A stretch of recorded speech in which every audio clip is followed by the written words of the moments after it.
दत्तानंद आणि निष्काळजीने 5-6 तासात सर्व परीक्षा पार केल्या. परत परत तो ती जी लोकेशन बदलली गेली ती लोकेशन सुद्धा शोधून काढून एक ट्रिक वापरून त्यांनी शेवटी परत तो की-बॉल सुद्धा एकत्र आणला. पण छत्रपतींना तर दत्तानंद आणि निष्काळजीची दोघांची 8 तास सलग जादू करण्याची क्षमता तपासायची होती. त्यामुळे त्यांनी पुन्हा जादू वापरली आणि की-बॉलचं लोकेशन बदलायला चालू केलं.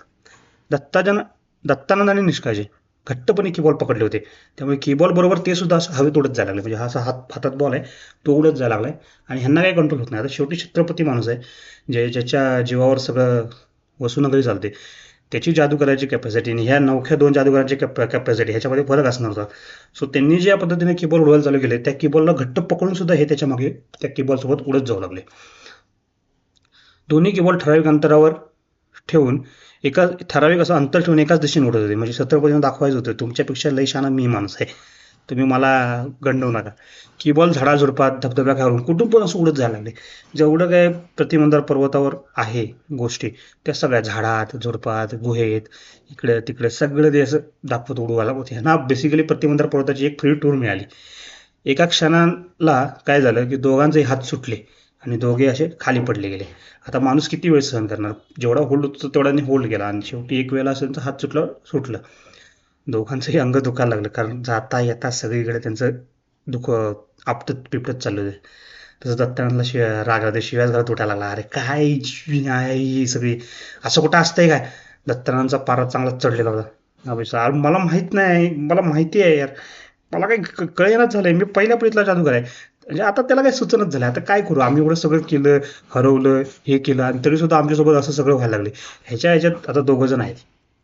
तसं दत्तानं म्हणला, आता मात्र बस झालं, आता हे शेवटचं आहे. आता जर की-बॉल उडून गेलं तर तर मी तसंच परत जाणार आहे. मला नको ती कोतवाली, त्यापेक्षा MPSC UPSC खूप सोपी आहे. वैतागून असं त्याचा एक पाय दुखत होता दत्तानाचा, ते पाय दाबत दाबत दत्तानं म्हणला. तसा अभिषेक, मी सुद्धा आता हे शेवटचं नाही, पृथ्वी लोकांवर जातो, तिथे MIDC ला कामाला जाईन. हे पाठ दुखायला लागली, ते पाठ दुखत निष्काळजी म्हणायला लागलाय. हे कंटाळले तू फार. म्हणजे आता ह्याला 8 तास परीक्षा काय असते? आपण 3 तास पेपर होते काही मॅक्झिमम, त्यावेळेला आपण कंटाळलेलो असतो. 8 तास पेपर द्यायला लागलेत, कशी राहतील माणसं? कालपर्यंत समृद्ध वसुनगरीमध्ये आयुष्य घडवण्याची स्वप्न रंगवणारे दत्तानंद आणि निष्काळजी आता मात्र पार वैतागले होते. असंच होतं, जेव्हा तुम्ही भरपूर प्रयत्न करता, लढाई सुद्धा जिंकता, पण तुमच्या हाती काहीच लागत नाही, तेव्हा हे तुमचं असंच होत असतं. वैतागतच दोघांनीही ध्यान लावलं आणि की-बॉल शोधले. दोघांचेही की-बॉल एकत्रच एका खाणीमध्ये पडलेले होते. दोघांनीही त्यांच्या विजनमध्ये आजूबाजूला एकमेकाचा की-बॉल दिसत होता. जसं दत्तानं म्हणला, मला एका खाणीमध्ये तुझा आणि माझा दोघांचंही की-बॉल दिसायला लागलेत. अभिजित सुद्धा म्हणला, मला सुद्धा दिसायला लागलेत. दत्तानं, पण पुन्हा की-बॉल उडून लागले तर काय करायचं? मग अभिजित थोडा विचार करून म्हणला, नाही, आता तेच घेऊन चालणार नाही. इथल्या जंगली वेलींपासून काय करूया, एक अशी जाळी बनवूया. ती एक गुहा आहे ना, मग एक आपण अशी जाळी बनवूया. ती गुहेच्या तोंडाला अशी घट्ट बांधूया आणि मग जाऊन ते की-बॉल किती उडाले तर ते जाळी तर पार करून जाणार नाहीत ना, असं आपण ठेवायचं. म्हणजे आपण आपलं आता पूर्ण सेफ्टी घेऊनच जायचं.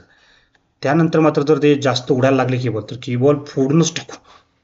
म्हणजे आता रागात आहेत दोघं. त्यामुळे दोघं म्हणतात की आता जर काही झालं तर आता आम्ही काही माग लागणार नाही, आता मी ह्याला फोडूनच देणार. दोघेही सर्व तयारी करून गुहेच्या तोंडापाशी गेले. त्यांनी तोंड वेलीच्या जाळ्याने घट्टपणे बंद करून टाकलं. गुहेच्या तोंडाला अशी एक वेलीची जाळी बांधून ते बंद करून टाकलं आणि मग ते हळूच की-बॉल जवळ जाऊ लागले. जसे की-बॉल जवळ जाऊ लागले तसे की-बॉल चमकू लागले. आता छत्रपतींना परत नोटिफिकेशन गेली. छत्रपतींना लगेच दिसायला लागलं की-बॉलच्या मागे हे काय काय तयारी केली. ह्यांच्या दोघांची तयारी बघितली, मागं वेल बांधून ठेवली आहे, हे केले ते केले. दोघांची तयारी बघून ते खुश झाले. एव्हाना 6-7 तास होऊन गेले होते, त्यामुळे आता तिकडे पकडून परत यायला ह्यांना वेळ लागणार होता. त्यामुळे आता ह्यांची लोकेशन बदलण्यात काही अर्थ नव्हता. छत्रपती फक्त त्यांच्यावर लक्ष ठेवून होते. आता चमकणारे की-बॉल पाहताच दोघे पुढे पुढे येऊ लागले. आत्ता हे तुला सोडत नाही. की-बॉलकडे पाहत दत्तानंद म्हणाला, तसा समोरून दत्तानंद आणि निष्काळजीवर हल्ला चालू झाला. हे एक नवीन गोष्ट होती अचानकच. 1, 2, 3 असं करता करता 6 जादूगार समोरून येऊन अचानक त्याच्या दोघांवर हल्ला करू लागले. हे सर्व की-बॉलच्या माध्यमातून छत्रपतींनी पाहिलं आणि घाबरून लगेच स्वतः बचाव पथकासोबत जादुई घोड्यावरून छत्रपती त्या खाणीच्या दिशेने रवाना झाले.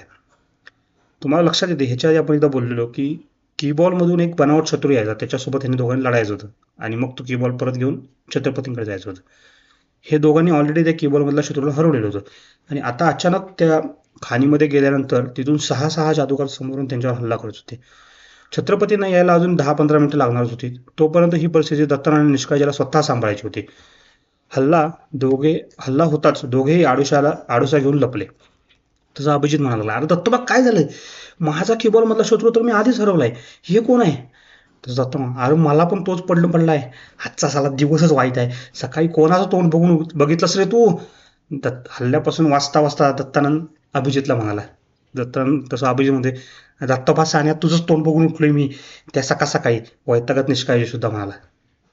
म्हणजे आता यांचं अडकून बसले ते एक प्रकारे. काय चालू आहे आयुष्यात काय कळायचं बंद झाली. इथं पण एक एक्स्ट्राच आहे. छत्रपती जादुई घोड्यांच्या तोंडाला फेस येईल एवढ्या जोरात घोडा फेकत होते. पण ते वेळेवर पोहोचतील की नाही, कारण बेसिकली पश्चिमबंधारा पर्वत खूप मोठी गोष्ट आहे. खूप मोठा पर्वत आहे. त्याच्यावर कुठेतरी एका खाणीमध्ये आहे. तर हे वेळेवर पोहोचतील का नाही ह्याची काही खात्री नाही आहे. आणि दोघंही स्वतःला सांभाळण्याचा प्रयत्न करतात.